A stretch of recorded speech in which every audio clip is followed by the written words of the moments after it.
अहिले म पास्टर गुरुबाको घरमा छु कोटेश्वर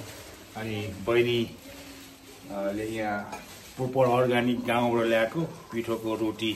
सेल रोटी बनाउँदिनुहुन्छ अनि त्यो रोटीको बनाउने स्टाइलहरू अनि यसको बनाउने तरिकाहरू यहाँ हेर्नुहोस् है तपाईहरुले कस्तो मजाले यति टेस्टी छ भनेर उहाँको धेरै पहिलादेखि धेरै हल्ला गरेको छ नि तर टेस्टी कतिसम्म थाहा छैन अब टेस्टी एकछिनपछि खाएपछि थाहा हुन्छ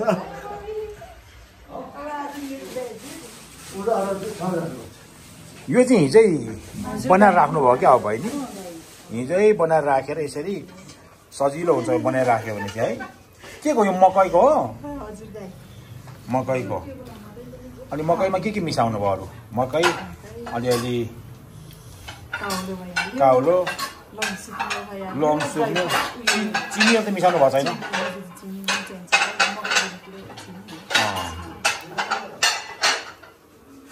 भनेपछि हिजै बनाएर राति बनाएर राख्नु हो अनि बिहान चाहिँ सजिलो हुन्छ भनेर अझ मिठो हुन्छ भनेर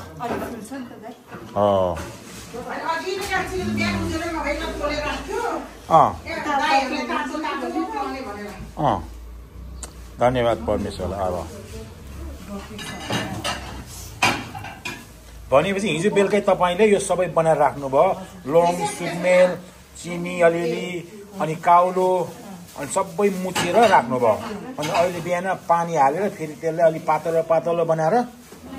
अब सट्टै त्यहाँ हालेपछि यसको अर्कै टेस्ट हुन जान्छ हाल्नुहुन्छ है बहिनी यो तरिका हाल्दा सजिलो हुन्छ ए यो तरिकाले हाल्दैन हुन्छ सिधै तपाईँले हातले पनि हाल्न सक्नुहुन्छ नि तर यो तरिका हाल्दा चाहिँ सजिलो हुन्छ होला ए ल ल गाउँले यसरी हाल्नु पनि सजिलो हुँदो रहेछ हातले हाल्दैन हुने रहेछ यो तरिका हालेपछि मजाले फरर भएर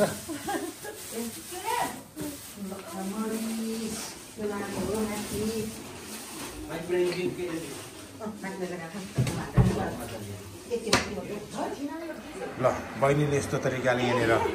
एक बजी ह्यामा पारे हाल्नु के थाहा छ हाल्नु उहाँले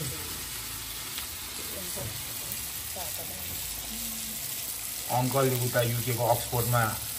रेस्टुरेन्ट भगायो रेस्टुरेन्टको मान्छेहरूलाई यहाँ यसरी बहिनीले पुरा यसरी बेचेर त्यहाँ दिएको भए कति बेच्थ्यो होला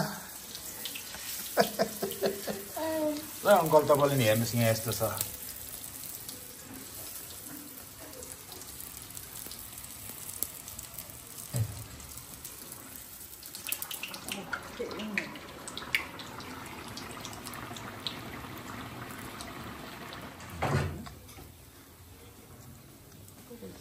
यसरी फर्स्ट लट भयो ल हेर्नुहोस् है यसरी हाल्नुहुन्छ उहाँले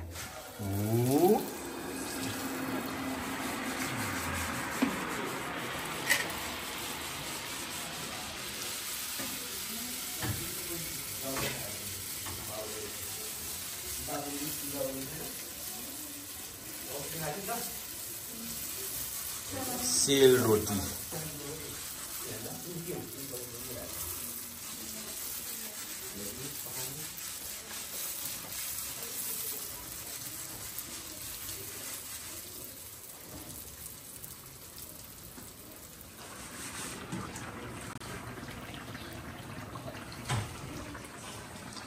हाउसमेड सेल रोटी हो घरमा बनाएको यो अर्ग्यानिक सेल रोटी भनेर म तपाईहरुलाई यो देखाउँदैछु है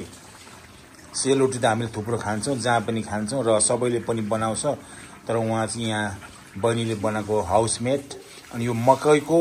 अनि आफैले पिँदेर हिजो उहाँले आफै कुट्नु भएको थियो आफैले काउलो बनाएर आफैले हालेर बनाएको भनेर मात्र तपाईहरुलाई मैले देखाएको अनि यो टेस्ट चाहिँ मैले अब एकछिनपछि गर्छु नि म तपाईहरुलाई टेस्टको केही भेराइटीहरु तपाईहरुलाई भन्नेछु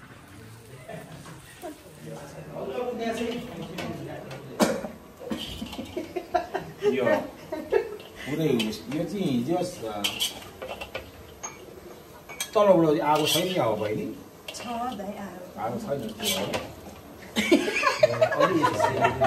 अलि कम भयो राम्रो पर्ने अहिले चाहिँ राम्रो भएको छ है अघि चाहिँ गडबड भयो भने अहिले चाहिँ राम्रो भएको छ है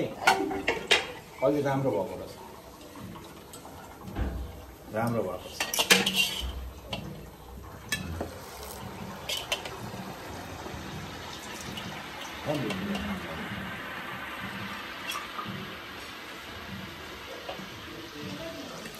कोही पनि सक्नुभयो मकैको मैले यहाँ खाएर पनि हेरेँ टेस्ट चाहिँ थाहा थिएन टेस्ट खाएको छु म पहिला कस्तो छ अनि मात्रै भन्छु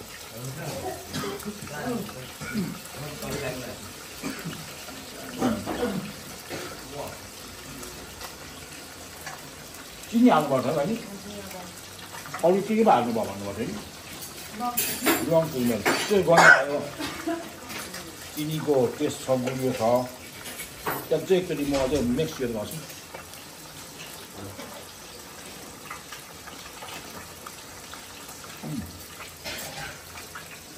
क्रिस्पी छ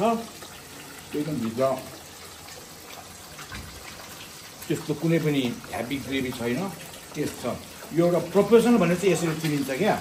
प्रोफेसनल सेलरोटी पकाउने र सिक्ने पकाउने चाहिँ यसरी थाहा हुँदो रहेछ थ्याङ्क यू भेरी मच बहिनी है ल अहिले फाइनल्ली कोटेश्वरमा आएर यहाँ फ्यामिली ग्यादरिङ गरेर खाना खाने अनि यो माछा खसीको मासु कुखुरा पोर्क मासुको परिकार सबै एकै ठाउँमा छ वास्तवमा एउटा भयो भने तर सबै खाइएको छ अनि ठुल्दाइको चाहिँ छाला मन पर्छ किन भने चाहिँ छाला खाँदै हुन्छ खसीको छाला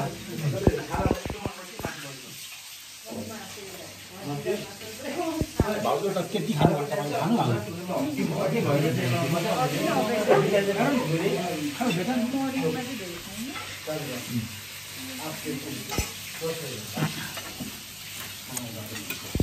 अनि यो हेर्नु यी अब के गर्नु अब थोरै खाना चित्त नबुझ्ने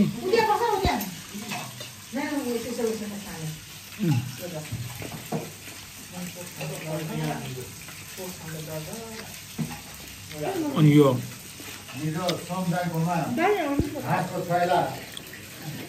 खसीको मासु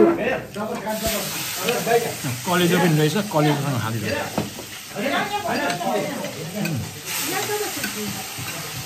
कलेजो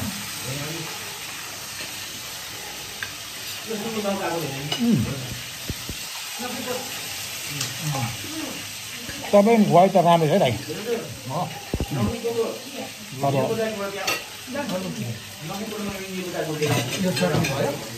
हाम्रो भयो हाम्रो फ्यामिलीको त खुवाइ नै एकदम घटेको रफ एकदम हो नि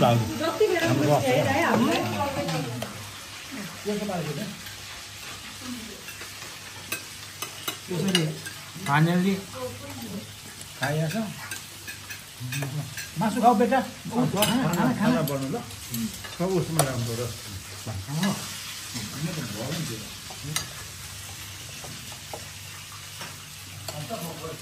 यो चाहिँ सही बनाउनु भएको छ क्या बहिनीले अब यस्तो हेर्नुहोस् है यो अब ह्याग्लो स्टाइल हो यसरी हाल्नै पर्छ है यी अब यो उस हो नि त यो हेर्नु है के गर्नु अब खाना मै ज्यान पठाउने भयो धन्यवाद बहिनीलाई धेरै धेरै धन्यवाद फ्रेस राजमाको दाल हो नि यो